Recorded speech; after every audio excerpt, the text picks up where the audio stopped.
Damn, you have a lot of fans here. Buddy, they're not fans of either one of us. They're all here to hear They're all for her. Carl's amazing Trump impression. It Yeah, will slip it out is, at some it is. point, and I just urge you to be ready emotionally. Don't you know. encourage him. Thank you all so much for being here. The last time David and Carl and I did a panel together, it was actually shortly after the assassination attempt on Trump, shortly after Kamala Harris had been made the Democratic nominee. So not a great deal has happened since then. But we're going to try to find some things to talk about for the next 45 minutes. Let me just point out one thing. This is going to be because of the sensitivity of the things we're going to say. This can be off the record, but a full transcript you'll be able to find on Signal.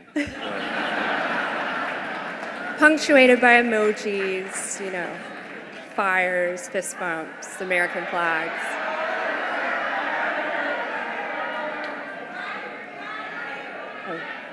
I have no idea what you're saying. Louder? How's this?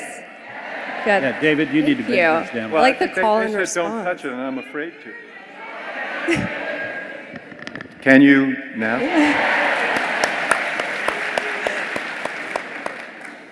Okay, why don't we start with the election itself? Carl, were you surprised? Tell me what you thought was going to happen. I was going to win. Bigger than anybody in history. It was an incredible victory.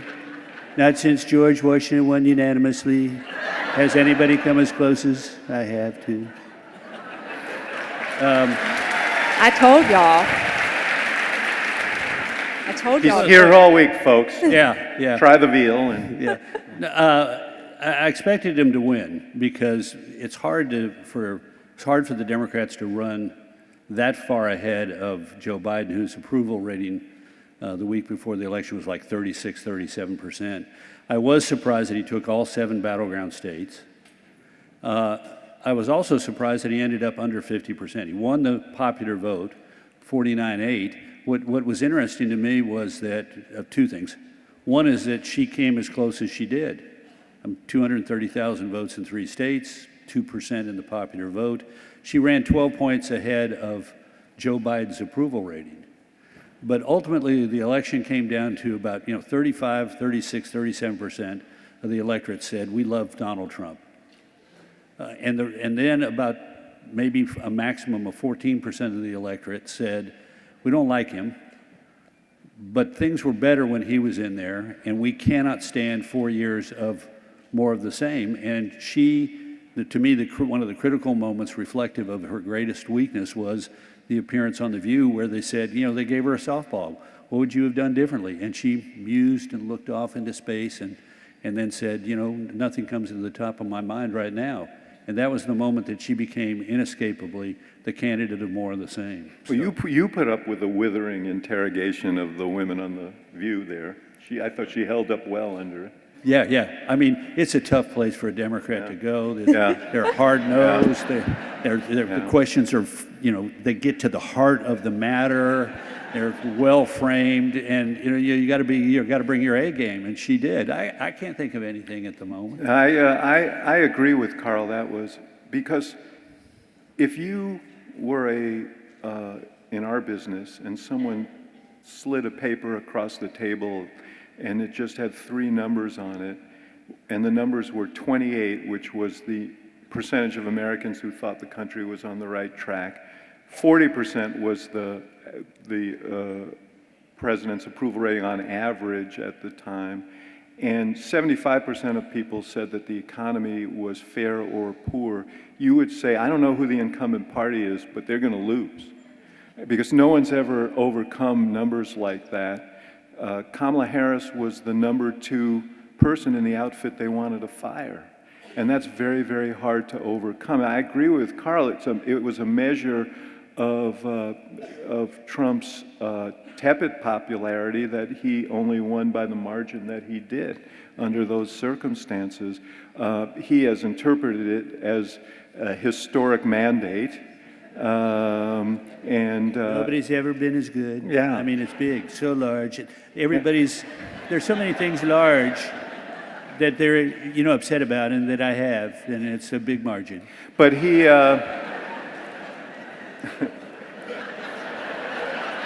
I teed you up there, brother.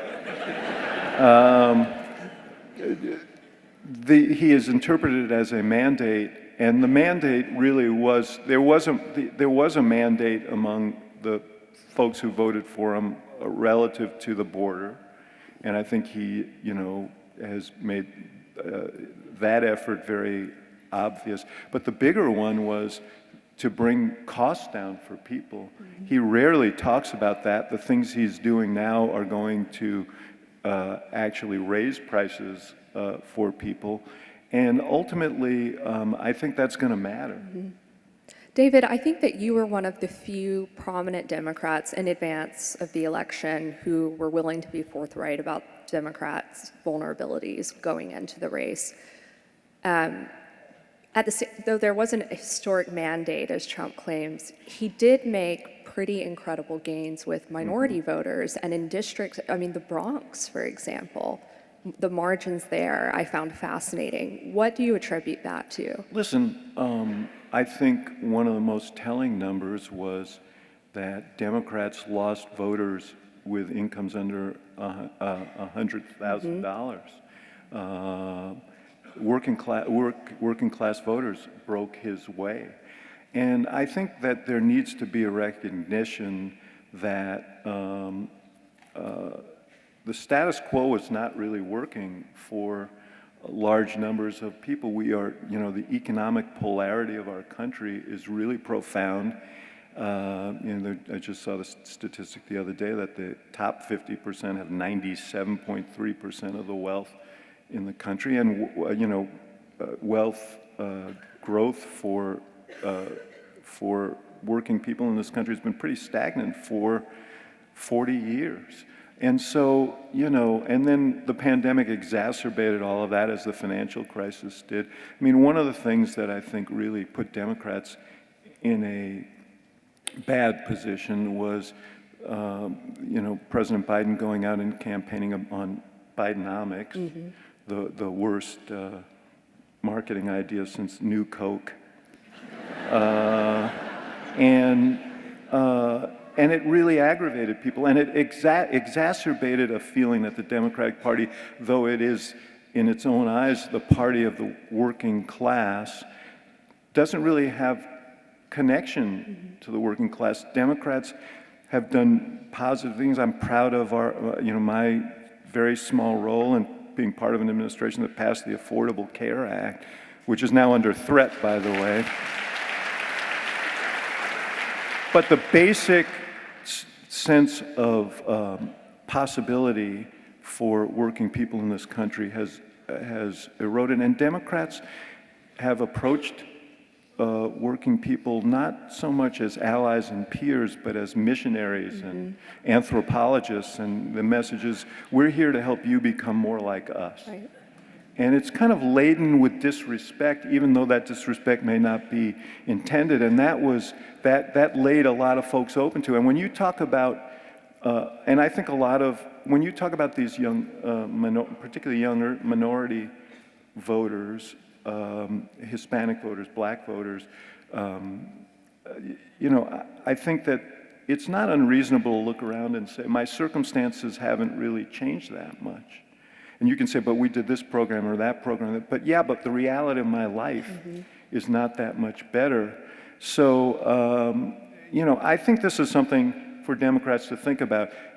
There's a lot to oppose going right now, I mean, all over, but from what we see. But I think that Democrats will only do half the job if they don't engage in some introspection about how the party of working people came to be seen by so many working people as the party of elites and institutions at a time when those folks are really enraged at elites and institutions.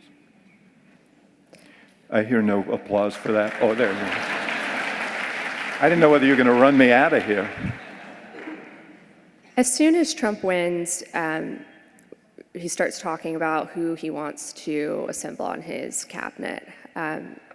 Prior to the election, I had covered pretty extensively Kash Patel, who, was always in the running in Trump's eyes for director of the CIA, director of the FBI.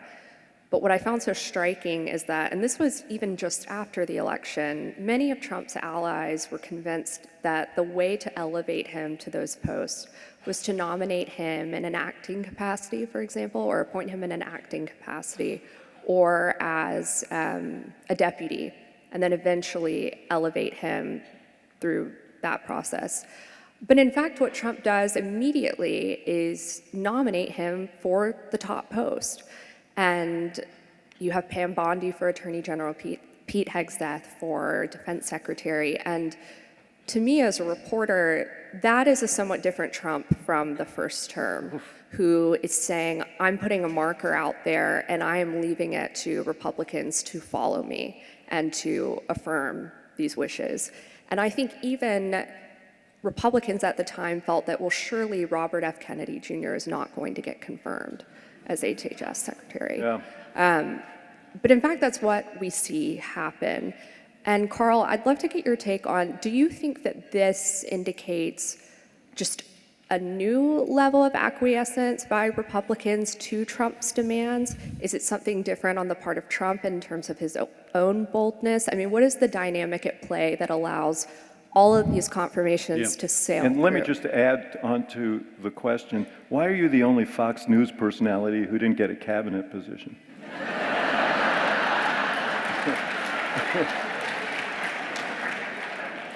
Watch for the announcement about the United Nations.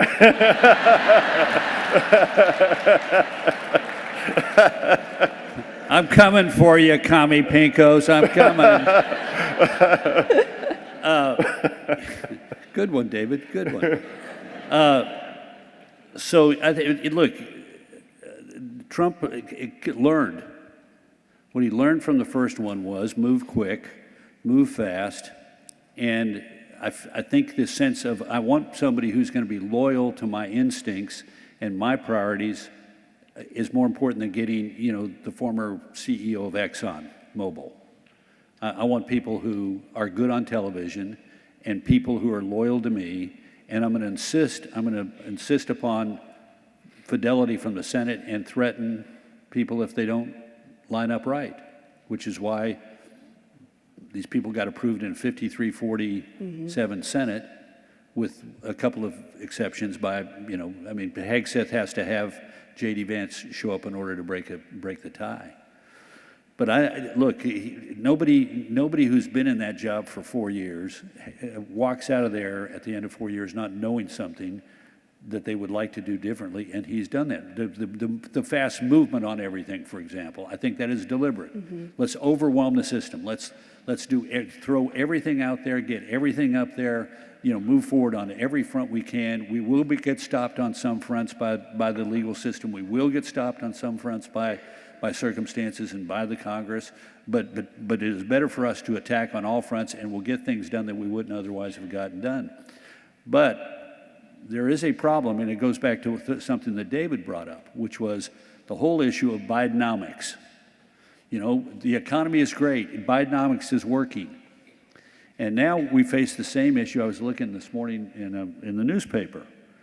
Core inflation in February was 0.4%. That points to a 4.8% annual inflation rate.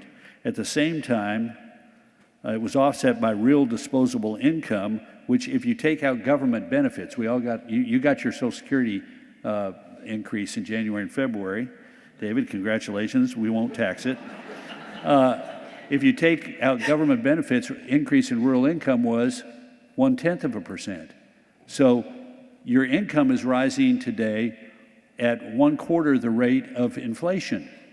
So we aren't as bad as we were in Bidenomics, but now we've got Trump out there saying everything is going great, the economy is booming, we've got more people, more investment. It's like people have said they've never seen this before, nothing like it. And it's not resonating with what ordinary people are feeling in their lives.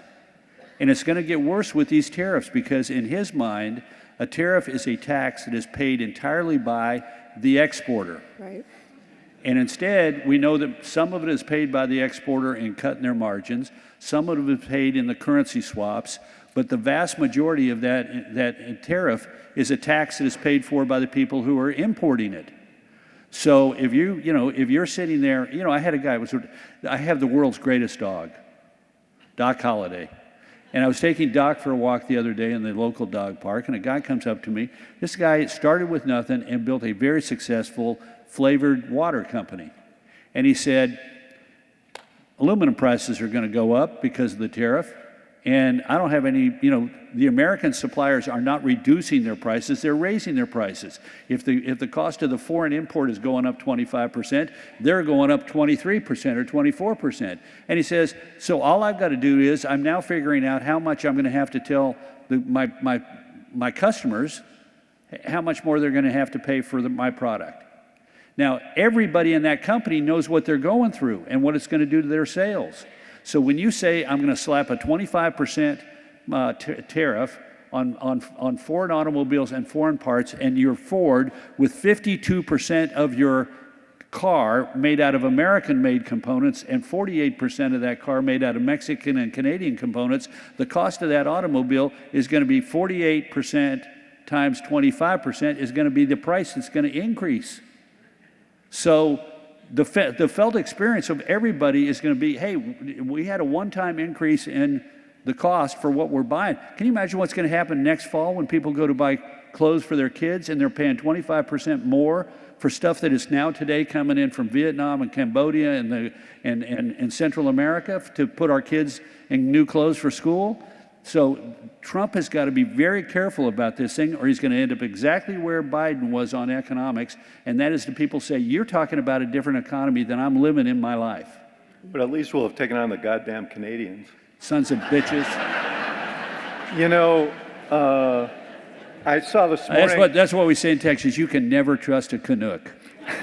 Yeah, well, the Canadians are now thinking, we kept hearing about, the unreliable neighbor at the southern border, and now we know what he was talking about. But, You know what? I am shocked that you're not in favor of making Canada the 51st no, I want state. those electoral votes. That'd be like votes. adding Massachusetts, Vermont, and Washington State, and we would never win another presidential election to have a Republican majority in the House or a Republican majority in the Senate. Yeah. Yeah, I noticed. Instead, if we keep them out, we'll be sort of like Louisiana with Republicans forever. Yeah. You're showing you shouldn't be doing this, please. Come on. This is where you got to go back to the Trump impression. That'll calm them down. The other thing on these tariffs is I noticed a story this morning saying the president threatened the automakers if they raise prices in response to these 25% tariffs. So, interesting form of capitalism. I think I'm glad to see you step up in favor of capitalism. I'm every for once it, in a man. while. I'm for it. I just want it to work for more people. But I'll tell you something. Tell you something. We talked about this before. I'll tell you something else that I'm for. I'm for radical reform of the government. I went to Washington for 2 years. I always prided myself on not living in Washington, D.C., because I thought I got a better sense of what was going on in the country by living in Chicago than in rural Michigan than I did than I would in Washington. Gary Hart once said to me, just remember, Washington's always the last to get the news, which I thought was the greatest advice, honestly, that anybody has ever given me. But when I came to the White House, I said, I don't understand. Why do we have 3 agencies that deal with trade? Why don't we have one agency that deals with trade? You would have thought that I was tampering with, the forces of nature. And people said, well, you can't do that. Congressman so-and-so is in charge of this one, and Congressman so-and-so is in charge of that one. And, there's all kinds of, and all of these reasons were given, none of which had to do with the efficiency or effectiveness or cost of the operation. I had the temerity to suggest that maybe the Department of Education and Labor should be one department, because education is so fundamental in training to the economic well-being of people, and that was, so there's a ton of ways in which you could make government more efficient. You know, Elon Musk holed up with a bunch of 24-year-olds in some place doing God knows what, and just, taking a chainsaw to agencies that they know nothing about, firing people whose value they know nothing about, is not a way to make government more efficient. It's a way to make government more chaotic and deliver services less effectively. So, but my point is, Democrats should not, if what Democrats, and Trump is positioning Democrats to do this, if Democrats are simply the party of the status quo, and they say, we want to preserve what is, instead of saying, how do we build something better, they're going to find themselves in a bind, you know? Yeah, in fact, I think David's right on this. I think one of the worst pictures the Democrats could offer is octogenarian members of the House of Representatives and the Senate standing in front of an obscure government agency, waving their fists in the air and saying, "Over my dead body." Yeah. And Scott Galloway, who's a friend of mine, had the best line on this. He said, "It looked like a protest outside an assisted living center when they canceled Jell-O night." So I think we're getting into, when talking about Elon Musk and Doge, I think that to an extent, the American people, just based on Trump's first term, understood the likelihood maybe of a Pete Hegseth being defense secretary. That didn't seem outside the scope of possibility, for Republicans even. But Elon Musk and Doge, I think, operated outside the imagination of anyone. The idea that the richest man on earth could suddenly come in and have access to the most sensitive information about Americans, beginning in the Treasury Department and flowing out from there. And I suppose when I think about a dynamic like that, what else could happen? And I put this to both of you, at what point do Americans come to the agreement that a constitutional crisis is underway? What are the conditions to satisfy that? It's not about Doge. Doge is 60 to 70% approve. The notion that you're going to send in people and try and get out fraud and waste and abuse and inefficiency is enormously popular.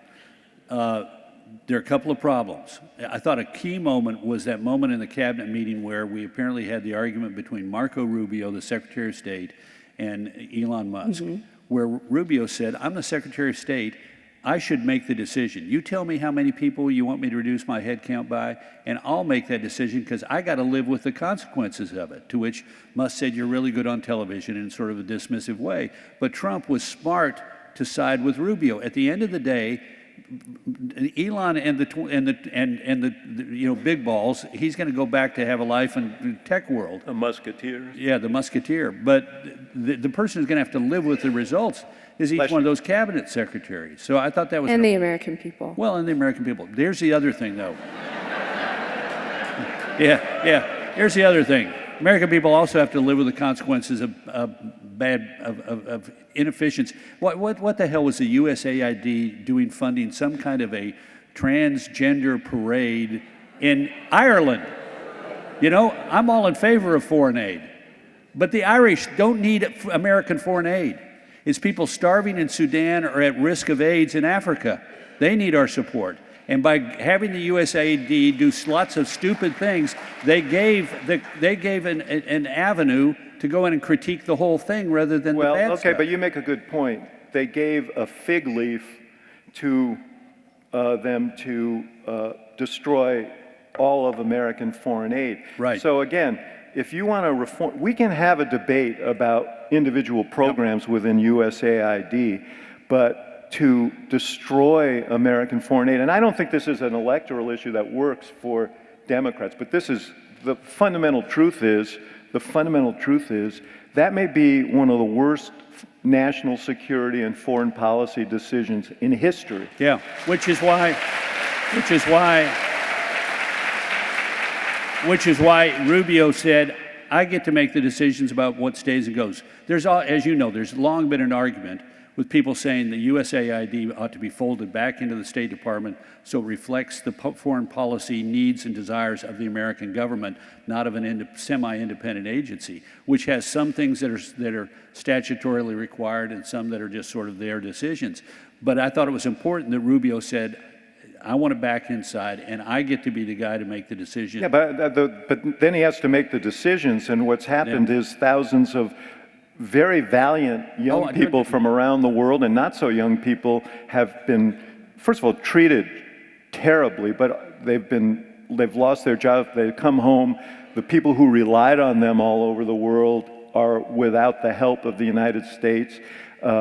There are programs all over the world that are folded because, the damage is done. Well, and I'm glad that Rubio made a stand. I wish he would have acted on it. Well, but he is acting on it. You got to give him credit. USAID, for example, provides about nearly 50% of the drugs that are part of PEPFAR. And what he's trying to do is to rescue that part of the program. But let's go back to what we were talking about. Can I just interrupt you for 1 second? Yeah. I just want to give you I want to say something about that. The PEPFAR program has saved millions and millions and millions of lives, and we can debate endlessly about the things I disagreed with that President Bush did. This will be an everlasting credit to him for having championed that program. Yeah. Thank you. Doge is, though, creating a problem for itself in this regard. I noticed the White House put out a release last night, quoting from Brett Baer's interview with a bunch of Doge people, one of whom said there's $500 billion of fraud every year. That $500 billion out of our budget, that's what, $1 out of every $6 or $7 is fraud? Now, what's going to happen? And then another guy goes on and says, well, Elon says, it's now disappeared. There were over 300 million of small business administrations loans that have been given out to people under the age of 11, which is not true. But what's going to happen is next year the Democrats are going to say, you said $500 billion in fraud. How much of that money have you recovered and how many people have you now charged? You said there were $300 million of small business loans given out to people under the age of 11. How many of those fraudsters have you now indicted, and how much of that money have you clawed back? And instead of saying, we have, let's say $500 billion of waste in the federal budget, they're saying we have $500 billion of fraud. And the Democrats are not dumb. And they're going to say, show me your homework. And so having people who cannot differentiate between waste, fraud, and abuse and putting it all on fraud is going to be a problem. We saw that on the Social Security thing. There are, the president grabbed the number, whatever it was, how many people who are over the age of 150, leaving the impression that there were millions of people getting, Social Security checks who were 150 to 175 years old. No, that's a problem with the COBOL computer program in which they assign a date. If they didn't know exactly when you died in 1955, they assigned you a date in 1875, but those people ain't getting checks. But it's now like, how many of those dead people that you said were getting checks have you now indicted and clawed back the money? And the Democrats are going to come at these at Doge next year in elections and pin a lot of Republicans to the ground and saying, well, you made a promise, what have you delivered? Well, Carl, let's set aside Democrats, though, and talk about Republicans. What does it take for Republicans, in view of things like this, to actually exercise their duty to check the executive branch? Yeah. Well, I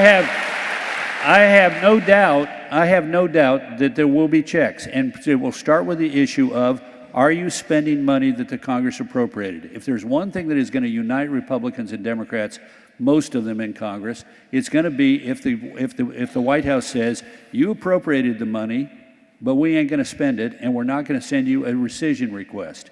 Because the Congress has the power of the purse, and they're not going to surrender that responsibility. And yes, you're going to see things, well, we'll see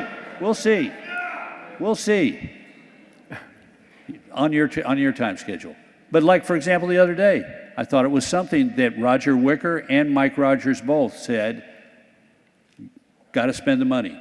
And I thought it was also interesting that Roger Wicker was one of the first people to come out and say there will be an investigation of Signalgate.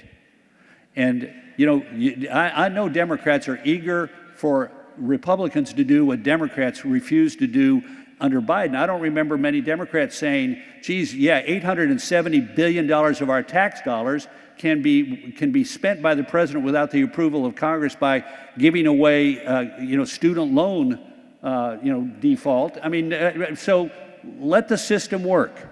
And the system will work because at the end of the day, the Republican Congress and the Democrats in Congress are not going to stand to have their authority when they pass a budget to have that money spent in a different way or unspent, and we're going to see ramifications from it. Listen, I would like to believe that's true. I would like to believe that there'll be, that Wicker will be able to follow through on investigations of what Elaina insists that we call Goldberg Gate. But here's the reality. The reality is there's a reason why Profiles in Courage was such a slim volume, okay?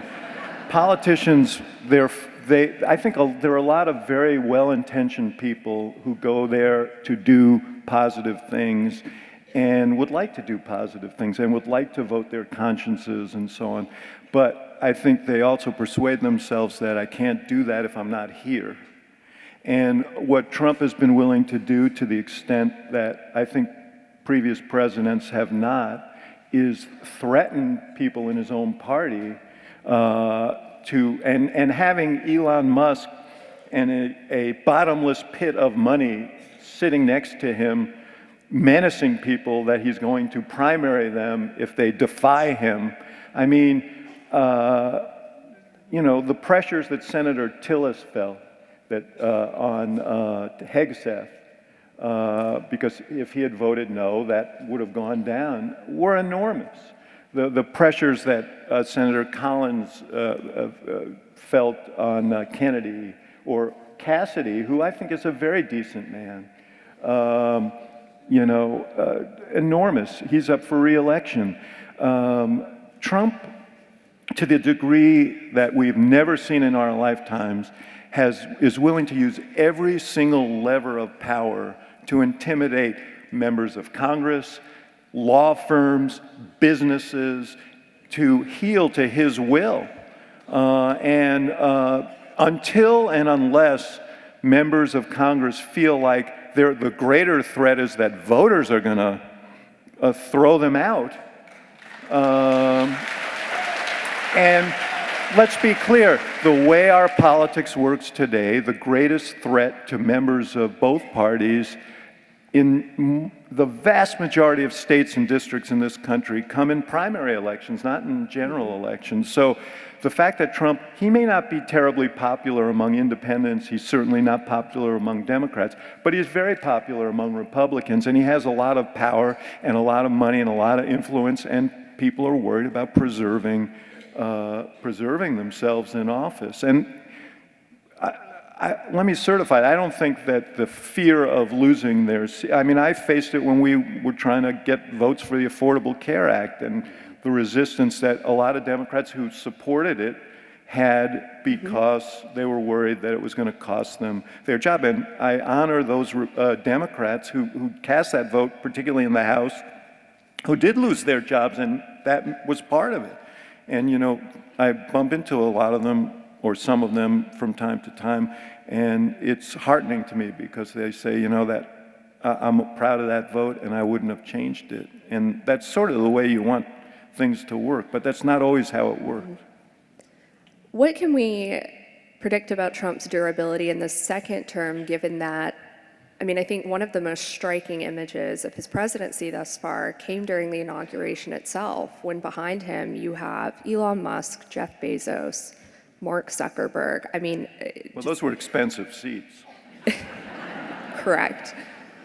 But Silicon Valley has traditionally thought to be a Democratic stronghold, and certainly these people were, not overwhelmingly Trump supporters during the first term. And I think to understand the psychology of Trump is to understand somebody who has always craved approval from these types of people. He now has it. What dynamic does that introduce in terms of his, the success of his agenda, the lack of pushback, not just from Republicans in Congress, but also just the money in this country? Mm-hmm. I mean, it is big. I mean, and it's not just the money, but you look at Elon Musk, who controls, I prefer to call it Twitter. I don't know, we never know, we don't know what the algorithms of these social media platforms do, but there's been a tremendous change in the nature of Twitter since he took over. In a few weeks, we're going to know who's going to control TikTok, which is the principal source of news for 40% of young people, 50% of young people. One of the things I said during the campaign that if you want to know what it's going to be, I said that that the Trump 2.0 would be the Delta variant of democracy, as compared to Trump 1.0, more virulent and 1,000 times more difficult to contain. And I think that's turned out to be true. But I also said, if you want to know what to expect, take a trip to Hungary and look at Viktor Orban and what he's done. And over a matter of time, by corralling the media in a way that he sort of killed independent media in Hungary by undermining the rule of law there and the judicial system there, and doing many of the things that you see sort of the outlines of here. He's turned Hungary into a democracy in form only. Now, Trump has held him up repeatedly as a model. Mm-hmm. I think our institutions are stronger. I think our democracy is more robust. I think that there are means to resist, but it's being tested in ways that we have never seen before. And how easy? I don't know if that answered your question, but it was very cathartic. Carl? Are you feeling better now? Breathe deeply, in and out. Thank you. Yeah, thanks. In and out. Thank you. Yeah. I'm a little bit more optimistic than David might be. We're too big and diverse a country. I do not think it is likely that next year the Republicans, after the November election, will control the House of Representatives, for example. There's not going to be a. This is the reason you're becoming UN ambassador, right? Because Elise Stefanik has to stay in Congress. Okay. Yeah. And we're not going to be removing regional governors like Viktor Orban did, and they're not going to be NBC and CBS and ABC and the New York Times and the Washington Post are not going to be bought by Palm Beach buddies of Trump and turned into organs of MAGAism. Well, a lot is happening at the Washington Post already, just under Bezos. Yeah. So you're saying Bezos is now a Trumpista? Oh, absolutely. I don't think that's in question. I'm not certain I would agree. I think he's restructured the opinion page to say it should only reflect support for individual liberty and free markets. Yeah, sort of like the Wall Street Journal editorial page. Right, but that's never been the Washington Post credo, essentially. So this does represent a huge structural change for the paper. Well, but is that necessarily bad? Should a liberal paper always be a liberal paper? Or maybe, well, you know what? Who gets to make that decision? The guy who owns the newspaper. Mm-hmm. So the New York Times is going to remain a center-left paper. The Washington Post is going to end up being a reasonably center-left or mildly center-left paper. But, it ain't going to be the Wall Street Journal editorial page, for which I'm proud to write. But I think the point, though, is that Bezos is doing this clearly in response to Trump. Well, listen, let's be honest about this. Bezos has interests that are larger than the Washington Post. The Washington Post in some ways was a hobby for Bezos, but he has equities that are much larger than this. And as I said earlier, Trump is willing to leverage those interests. When you politicize the regulatory system and the Justice Department to the degree you do, these entities and the owners of them have to be responsive. And so he has healed Bezos, and I have no doubt that I don't think Bezos he was a guy who loved the "Democracy Dies in the Dark" logo or a slogan of the Washington Post. He encouraged the Post to do it. When it came up, according to the former editor of the Washington Post, when the endorsement it came up in 2016, I guess, of Clinton, and someone said, should we, it was either 2016 or 20, and there was a debate about whether the Post should be endorsing a presidential candidate. He was saying yes. And he, 2 weeks before this election, changed his mind. I don't think, this is not the hill you want to fight on, the Bezos example. But I think that, and I agree with everything you said. I said our institutions are stronger. We're not hungry. It's going to be harder. But to your question, the fact that, when he went after Paul Weiss, that law firm, I don't think it's completely, he had a vengeance, a vengeance about one particular lawyer who was at one time associated with the firm. It's also true that the head of the firm was one of the biggest Democratic donors and fundraisers. I don't think that was lost on Trump. And what message does that send to others? I think there's a chilling effect, and that chilling effect is intended. And going after Act Blue, the organization that is the organ that many of you probably use to contribute to Democratic candidates, I think that there is no point of leverage that Trump won't explore to try and tilt the playing field in his favor. Yeah, well, first of all, on the law firms, this is a mistake. This is something that he's going to devote a lot of his sort of energy towards, and the American people don't want this. If there's one thing that the polls are showing is that all these efforts at retribution, you made the mistake of hiring Robert Mueller, so therefore I'm going to punish your law firm. This is not what the American people want. To the degree that he does this and pursues this, he's going to damage his standing with the American people. They elected him because they wanted to get the border under control. They wanted to do something about inflation. They wanted to make America strong again, and they wanted to get rid of these goofy ideas that somehow, DEI, that flyover country reacted to what they saw as the elites that were controlling the media, the culture, the government, and academia, and they said enough is enough. This kind of stuff is not what they want. Please stop.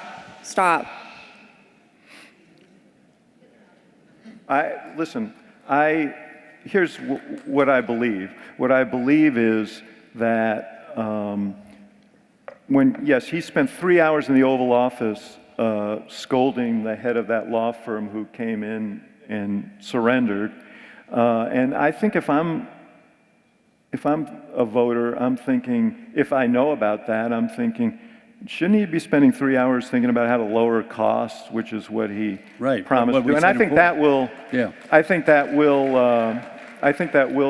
catch up. But it's not going to come from Congress, because right now Congress is in tow for Trump. It's going to come from the courts, to the degree that the courts are willing to stand up, and it's ultimately going to come to voters. But I would say to all of you that just when you think about the American people, I said during the whole campaign, this democracy issue is fundamental to me. My father was a refugee to this country, so I feel passionately about this. But I said during the campaign, if you're talking about democracy over the kitchen table, it's probably because you don't have to worry about the cost of the food on your kitchen table. And ultimately, it's those issues that are going to influence voters to walk away from him, if they walk away from him. And I think, as Carl points out, current course and speed, he's on a path to make that happen. My last question then, if we can assume, or not assume, but if there is a world in which voters finally decide they want to walk away from him, who are they walking to? Who in the Democratic Party is going to emerge to ultimately channel this dissatisfaction? Because I do think the variable here is that there is an utter vacuum of leadership in the party right now. Yeah, well, listen, parties always go through this period. I mean, Democrats are better at panic than the Republicans are, but we all go through that. And I think there's going to be a big, robust primary election, and people are going to have to stand up. But I hope that when they stand up, they're not just bringing the case against what is, but they're bringing the case about what could be. And you know, one of the things that Donald Trump is doing in a very perverse and damaging way, a favor in the sense that, you know, it's a tear down, and some of the things he's tearing down are very valuable and important, but it also creates the opportunity to say, we're not going to go back to what was, we're going to go back, we're proposing something new. We're proposing something better. We're proposing something more responsive, less corroded by inertia and money and power and influence, and more responsive to the American people. I hope that that's the message that some Democrat is going to bring in 2028. Yeah, but the Republicans, both parties are broken in a certain way. And in 2028, it's going to be probably one of the most interesting presidential elections in history, in that both parties are going to have to do what David just talked about. If Trump is successful over the next 4 years, and when was the last time we had a successful second term of a president, J.D. Vance will be the Republican nominee. And we might have one of those two rare moments when Martin Van Buren and George H.W. Bush as vice president succeeded a two-term president that they served. But if it's the normal second term, then the Republicans and Democrats both are going to have contests in which the wings of their parties are going to be at war with each other. And I'm with David. I think at the end of the day, the Republican wing and the Democratic wing that win and have a chance of winning in the general election are going to be those that say, this is not about being stuck in the argument about the past, it's what we are for the future, and by doing so, chart a new course for their respective parties. My party is going to need to recognize the same thing that the Democrats are going to need to recognize, and that is that the conservative base and the liberal base are neither by themselves enough to win the election. In order to win, you've got to win the 10 or 12 or 14% that are, you know, sort of in the middle. We call them independents, but they're really not independent. They're really not in the middle, but they're looking for something different than what they're getting today. Last November, they voted for Donald Trump. 4 years before that, they voted for Joe Biden. They're up for grabs, and they're increasingly disillusioned with the system, and they look like the rest of America, meaning they are black, brown, young, old, white. They're everything, but they tilt towards parts of the electorate that feel they've been left out of the politics of America, and that neither party has consistently talked to them, which is why they went from voting for Hillary to voting for Trump to voting for Biden to voting for Trump again. But to answer here's a short answer to your question. You're asking for one name. It sounded like you were asking for a name. Not even, just, I mean. Because I was going to say, stand up, Mitch Landrieu. Are you in here somewhere? Yeah.